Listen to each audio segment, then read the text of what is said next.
Halo guys, jadi kali ini kita akan podcast bersama kakak yang paling cantik ya guys. Di sini ada kakak dari Akademi Farmasi Yarsi. Boleh masuk kak, silakan.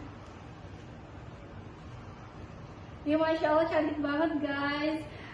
Sebelumnya dengan kakak siapa ini namanya? Saya Pia Dea Ananda. Oke, namanya Kak Pia guys. Jadi kali ini kita mau hafalan tentang 50 istilah tentang saraf pusat ya guys. Oke Kak Ananda, bisa dimulai? Baik, di sini ada 50 nama istilah dan artinya dalam metodologi sistem saraf pusat. Yang pertama ada neuron, yang artinya unit dasar sistem saraf yang berfungsi mengirimkan sinyal atau sel saraf. Yang kedua ada dendrit, yang berarti bagian neuron yang menerima dan mengantarkan sinyal. Yang ketiga ada akson, yang berarti bagian neuron yang mengantarkan impuls saraf atau sinyal listrik, dan badan sel menuju ke neuron, otot, atau kelenjar lain. Yang keempat ada sinapsis, yang berarti titik pertemuan antara dua neuron. Baik, yang kelima ada otak besar, yang berarti pusat kendali utama mengatur pikiran, emosi, dan gerakan. Yang keenam ada otak kecil, yang berarti mengatur keseimbangan dan koordinasi gerakan. Yang ketujuh ada batang otak, yang berarti mengontrol fungsi otomatis seperti pernapasan dan detak jantung. Yang kedelapan ada refleks, yang berarti respon otomatis terhadap rangsangan. Yang kesembilan ada korteks cerebral, yang berarti lapisan luar otak besar yang bertanggung jawab atas fungsi kognitif tingkat tinggi. Dan yang ke-10 ada lobus frontal, yang berarti terlibat dalam perencanaan, pengambilan keputusan, dan kepribadian.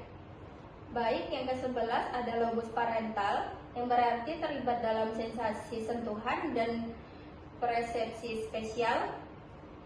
Yang ke-12 ada lobus temporal, yang berarti terlibat dalam pendengaran dan pemahaman bahasa. Yang ke-13 ada lobus occipital, yang berarti terlibat dalam penglihatan.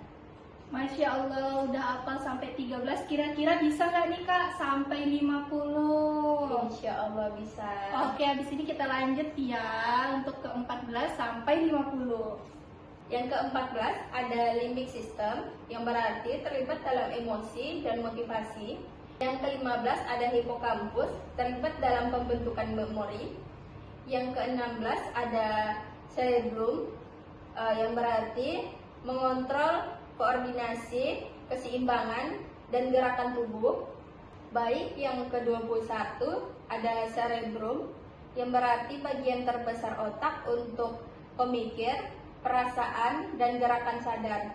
Yang ke-22 ada diencephalon, yang berarti bagian otak yang terdiri dari talamus dan hipotalamus.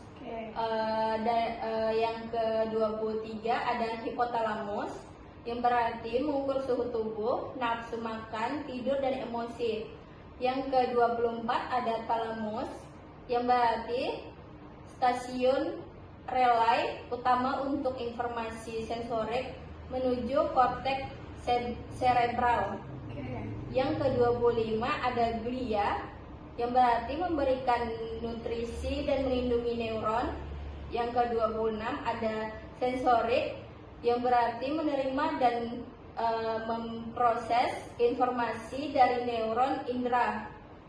Selanjutnya yang ke-27 ada motorik, berarti mengontrol gerakan otot.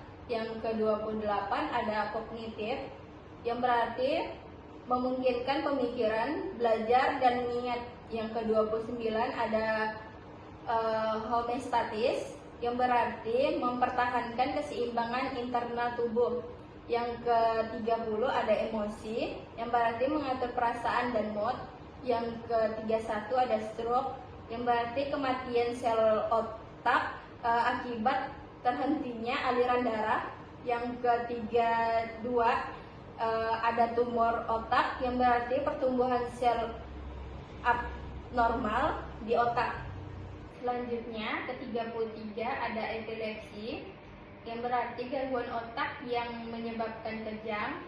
Yang ke-34 ada multiple sclerosis yang berarti penyakit autoimun yang menyerang selubung myelin.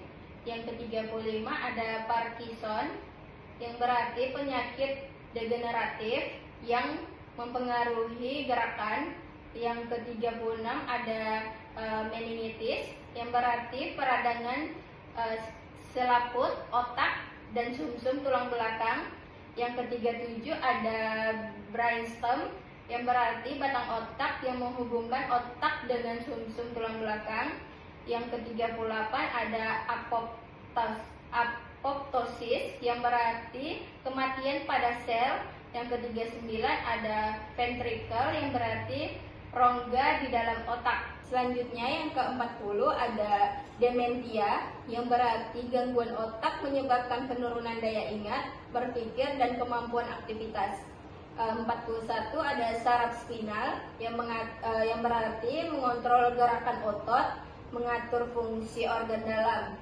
Yang ke-42 ada saraf facialis yang berarti mengontrol ekspresi wajah dan indera perasa pada lidah. Yang ke-43 ada saraf vestibulolar yang berarti mengontrol keseimbangan dan pendengaran. Yang ke-44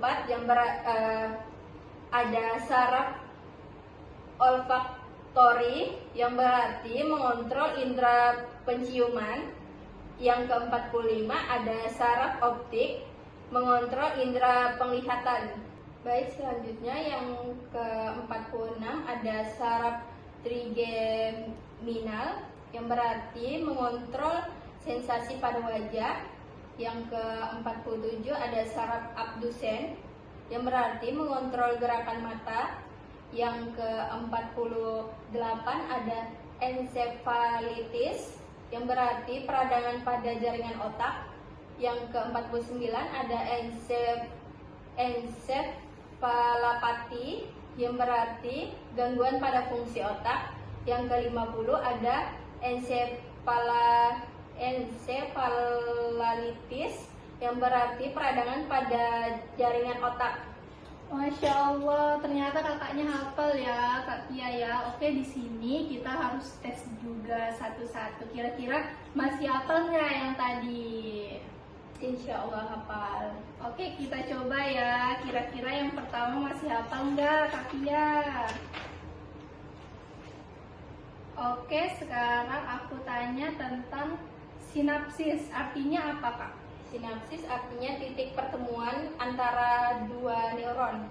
Kalau refleks? Refleks artinya respon otomatis terhadap rangsangan. Kalau otak kecil apa? Otak kecil mengukur keseimbangan dan koordinasi gerakan. Ternyata hafal ya lembar pertama. Coba kita lembar kedua. Bisa nggak ya kakaknya? Jadi aku mau tanya kalau medula oblongata itu apa? Medula oblongata artinya mengontrol fungsi pernapasan dan detak jantung. Oh, bagus. Kalau neurogenesis? Neurogenesis artinya pembentukan neuro baru. Kalau hipotalamus? Hipotalamus mengukur suhu tubuh, nafsu makan, tidur dan emosi. Oke, sekarang lembar terakhir ya.